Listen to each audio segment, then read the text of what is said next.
बिस्मिल्लाहिर्रहमानिर्रहीम। अस्सलामु अलैकुम। शहबाज IT एकेडमी की तरफ से मोहम्मद शहबाज आपकी खिदमत में हाजिर है। आज हम पढ़ेंगे Microsoft Word 2016 basic to advance series के लेसन नंबर 13 के पार्ट 4 को। इस लेसन में हम देखेंगे कि हम अपने डॉक्यूमेंट के अंदर कैरेक्टर बेस्ड स्टाइल किस तरह बना सकते हैं।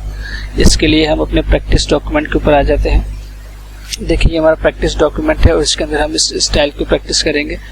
कैरेक्टर बेस्ड डॉक्यूमेंट स्टाइल जो है वो क्या चीज़ है। देखिए, बाज़ औक़ात हम अपने डॉक्यूमेंट के अंदर इस तरह से यूज़ करते हैं कि ये हमारा पहले हेडिंग होती है और हेडिंग के बिल्कुल साथ ही हमारा जो है पैराग्राफ स्टार्ट हो जाता है।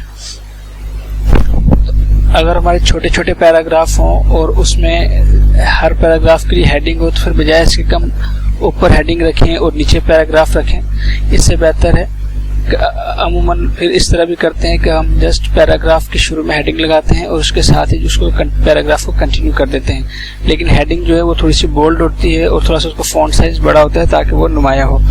इस तरह अगर हम इस तरह अपने डॉक्यूमेंट के अंदर काम करते हैं तो और हमें बहुत सारे पैराग्राफ के साथ हेडिंग्स लगानी पड़ती हैं तो इनको हर हेडिंग को हमें अलग से फॉर्मेट करना पड़ता है। और बाद में अगर हमें यह ख्याल आए कि हमें इन हेडिंग में से कुछ का साइज छोटा बड़ा करना है या उसमें कुछ फॉर्मेटिंग या कुछ अलाइनमेंट चेंज करनी है तो वो एक बड़ा सरदर्द वाला काम हो जाता है, इतनी सारी हेडिंग को अलग अलग करके मैनुअली फॉर्मेट करना। तो इस मकसद के लिए हम क्या करते हैं कि माइक्रोसॉफ्ट वर्ड के अंदर एक स्टाइल बनाते हैं कैरेक्टर बेस, और उसमें हम कैरेक्टर बेस स्टाइल में हम माइक्रोसॉफ्ट वर्ड को बताते हैं कि आपने जस्ट जो हम टेक्स्ट सिलेक्ट करेंगे उस सिलेक्टेड टेक्स्ट के ऊपर ही इस स्टाइल को अप्लाई करना है। इसके अलावा बाकी जो नॉर्मल पैराग्राफ होगा वो अलग होगा और इसके ऊपर ये नॉर्मल पैराग्राफ का स्टाइल ही अप्लाई होगा। और अगर हमने इस पैराग्राफ के अंदर कोई चेंजेस करने होंगे अलाइनमेंट के हवाले से, फॉर्मेटिंग के हवाले से, तो हम जस्ट इस स्टाइल को चेंज करेंगे तो उसका इम्पैक्ट जो है वो इस पैराग्राफ के ऊपर पड़ेगा। और इस तरह अगर हमें जब हेडिंग के ऊपर कैरेक्टर का स्टाइल अप्लाई कर लेंगे तो अब हमें बाद में जरूरत महसूस होगी कि हम हेडिंग के साइज को छोटा बड़ा करें या इसकी फॉर्मेटिंग को कुछ चेंज करें, तो हम जस्ट उसके स्टाइल को चेंज करेंगे तो वो हेडिंग के भी खुद ब खुद चेंज हो जाएगा। तो इसको मैं आपको करके दिखाता हूँ, फिर आपको बहुत अच्छे से समझ आ जाएगा। देखें, ये मेरी स्टाइल की विंडो ओपन है। स्टाइल के यहाँ कॉर्नर पर क्लिक करते हैं तो ये विंडो आपके पास अपेयर हो जाती है। इसमें सबसे नीचे मैं न्यू स्टाइल पे क्लिक करूंगा और न्यू स्टाइल पे क्लिक करने के बाद इसका मैं नाम रख देता हूँ। मैं इसका नाम साइड हेडिंग रख देता हूँ और जो इसकी टाइप है स्टाइल टाइप देखें नॉर्मल। जब आप जो भी स्टाइल बनाएंगे, हेडिंग का बनाएं या पैराग्राफ के लिए बनाएं, तो उसमें जो स्टाइल टाइप होगी वो हमेशा पैराग्राफ रखें। और अब क्योंकि मैं कैरेक्टर बेस्ड स्टाइल बना रहा हूं तो अब मैं इसके लिए जो स्टाइल रखूंगा वो कैरेक्टर रखूंगा, बाकी अलाइनमेंट एज इट इज रहने दें। अब मैं चाहता हूं कि इसका जो फॉन्ट जो है वो एरियल ही रहे तो मैं इसको एरियल चूज कर लेता हूं, लेकिन जो इसका फॉन्ट साइज है वो मैं कर देता हूं 14। और इसके अलावा मैं इसको थोड़ा बोल्ड कर देता हूं क्योंकि ये हेडिंग है। और बस मैं फिलहाल इसको ओके करता हूं। देखें, मैंने इसको ओके किया है तो मेरे पास ये स्टाइल शीट के अंदर साइड हेडिंग के नाम से एक स्टाइल क्रिएट हो गया है। अब मैं जस्ट इस हेडिंग को सिलेक्ट करूंगा जितना मेरा टेक्स्ट हेडिंग का है और उसको सिलेक्ट करने के बाद जस्ट इस साइड हेडिंग के स्टाइल के ऊपर क्लिक कर दूंगा। जैसे क्लिक करूंगा तो देखें ये स्टाइल जस्ट इस टेक्स्ट के ऊपर ही, इस हेडिंग के ऊपर ही अप्लाई हो गया है। इस तरह मैं सेकंड पैराग्राफ के अंदर आता हूं और इसमें भी ये हेडिंग है तो मैं इस हेडिंग के ऊपर भी सब हेडिंग का साइड हेडिंग का स्टाइल जो है वो अप्लाई कर देता हूँ। और इसी तरह मैं नीचे जाता हूँ, थर्ड पैराग्राफ में भी इस पैराग्राफ के ऊपर भी शुरू में जो है साइड हेडिंग का स्टाइल है तो मैं इसके ऊपर अप्लाई कर देता हूँ। अब देखें, ये मैंने तकरीबन 3 हेडिंग के ऊपर ये स्टाइल अप्लाई किया है।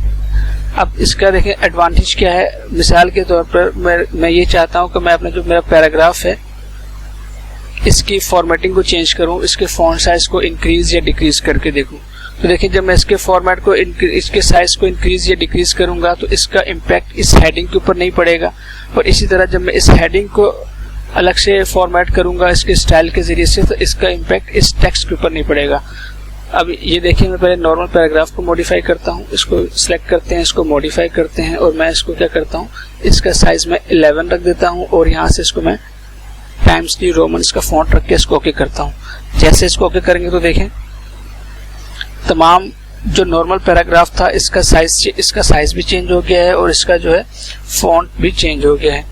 इसी तरह अगर हम नीचे आते हैं तो नीचे भी देखें, जहां जहां ये नॉर्मल था इसका नॉर्मल पैराग्राफ का स्टाइल भी चेंज हुआ है, इसका जो है फॉन्ट भी चेंज हुआ है, उसका साइज भी चेंज हो गया है, जबकि इस हेडिंग के ऊपर कोई इम्पैक्ट नहीं पड़ा। इसी तरह अगर मैं इस हेडिंग को अलग से मॉडिफाई करना चाहता हूं तो मैं जस्ट इस हेडिंग के स्टाइल के ऊपर क्लिक करूंगा, इसको मॉडिफाई करूंगा और अब मैं चाहता हूं कि इसका जो इस फॉन्ट है वो मैं रख दूं एरियल ब्लैक रख दूं और इसको मैं जो है 12 साइज कर दूं। अब देखें मैं जैसे इसको ओके करता हूं तो ये देखें मैंने इस हेडिंग के ऊपर इसको यूज किया था, इसका एरियल ब्लैक हो गया है और इसका 12 साइज। इस तरह सेकंड पैराग्राफ के अंदर भी इसकी फॉर्मेटिंग आप देख सकते हैं, एरियल ब्लैक है और 12 साइज। इस तरह थर्ड के अंदर भी। तो ये बहुत ही जबरदस्त ऑप्शन है माइक्रोसॉफ्ट वर्ड के अंदर कि आप अपने डॉक्यूमेंट को एक ही पैराग्राफ के अंदर मुख्तलिफ 2 से 1 से ज्यादा स्टाइल को यूज कर सकते हैं और उनको अलग अलग ऑपरेट कर सकते हैं। ये तो इसकी एक एग्जांपल थी। इसकी दूसरी एग्जांपल देखें। मिसाल के तौर पर बाज़ औक़ात हम डॉक्यूमेंट्स वगैरह लिखते हैं या एग्रीमेंट्स वगैरह लिखते हैं या रिपोर्ट्स वगैरह लिखते हैं तो उसमें बहुत सी चीज़ों पे हम अपने टेक्स्ट को हाईलाइट करते हैं। बहुत से इंपॉर्टेंट पॉइंट्स होते हैं, हम उसको हाईलाइट करते हैं। जैसा कि इसकी एक मैंने छोटी सी एग्जांपल आपको समझाने के लिए यहाँ पे दी है। जैसे एक टेनेंसी एग्रीमेंट है, उसमें कुछ दोनों पार्टीज के पार्टिकुलर्स डाले हुए हैं। जो पार्टी ए है उसके पार्टिकुलर्स, उसका हाउस का एड्रेस और उसका CNIC, और सेकंड के अंदर भी सेकंड पार्टी और उसका जो है CNIC नंबर और उसका घर का पता। इसी तरह जो नीचे है इसके अंदर मजीद कुछ पार्टिकुलर्स हमने फिल किए हैं। अब अगर मैं ये चाहता हूँ कि ये जो जहाँ मैंने ये पार्टिकुलर्स फिल किए हैं इनको मैं जब मेरे को जरूरत पड़े मैं इनके साइज के साथ इनकी फॉर्मेटिंग को चेंज कर सकूँ और इसको मेरे बाकी टेक्स्ट के ऊपर इसका कोई इम्पैक्ट ना पड़े। और अगर इसी तरह के जो पार्टिकुलर्स है मैंने पूरे डॉक्यूमेंट में बहुत ज़्यादा जगह पे इस्तेमाल किए हैं और उनको एक साथ अगर आपको फॉर्मेट करना पड़ जाए उसके साइज के अंदर या उसके फॉन्ट्स में या इसकी कोई और अलाइनमेंट चेंज करनी पड़े तो आपको बहुत वक्त लग जाएगा इनको 1 बाय 1 मैनुअली करते हुए। लेकिन अगर आप शुरू से काम कर रहे हैं और आपने इसको प्रॉपर तरीके से सीख लिया है, इसको समझ लिया है, तो जब भी आप नया अपना डॉक्यूमेंट बनाएंगे तो अपने जरूरत के हिसाब से साथ साथ स्टाइल्स को यूज करते जाएंगे। और किसी भी स्टेज पे जाके अगर आपको जरूरत महसूस होती है कि आप इसकी फॉर्मेटिंग को चेंज करें तो आप इसको कर सकते हैं। मिसाल के तौर पर मैं इसको भी आपको थोड़ा सा करके दिखा देता हूँ। देखिए ये कुछ पार्टिकुलर्स मैं चाहता हूँ जहाँ मैंने पार्टिकुलर्स लिखे हैं पार्टीज के ये अंडरलाइन हो जाए। तो मैं जस्ट स्टाइल शीट पे आऊंगा, ये मैंने इसका नाम यहाँ पे रखा हुआ है करेक्टर स्टाइल। तो मैं जस्ट इसके ऊपर क्लिक करूंगा, इसको मॉडिफाई करूंगा और मैं चाहता हूँ कि जहाँ पे मैंने स्टाइल यूज किया है मेरे पार्टिकुलर्स को अंडरलाइन कर दिया जाए। और अगर मुझे कुछ कलर चेंज करना है तो मैं चाहता हूँ कि इसको आप जो है कुछ कलर भी चेंज कर दें। तो मैं इसका कलर भी चेंज कर देता हूँ, मैं ये कलर रख देता हूँ और मैं इसको ओके करता हूँ। ये देखें जहाँ मैंने पार्टिकुलर्स यूज किए थे वहां पे इसका इम्पैक्ट हो गया। मैंने फिलहाल एक ही पैराग्राफ के अंदर इसको किया था ये समझाने के लिए ताकि आपको एग्जाम्पल से समझाया जा सके। तो देखिए जहाँ मैंने इसको अप्लाई किया था वहां पे इसके कलर से चेंज कर दिया है, उसको अंडरलाइन भी कर दिया है। तो इस तरह इस स्टाइल को आप अपनी जरूरत के हिसाब से अपने डॉक्यूमेंट्स के अंदर मुख्तलिफ तरीकों से और मुख्तलिफ टेक्निक्स के साथ यूज कर सकते हैं।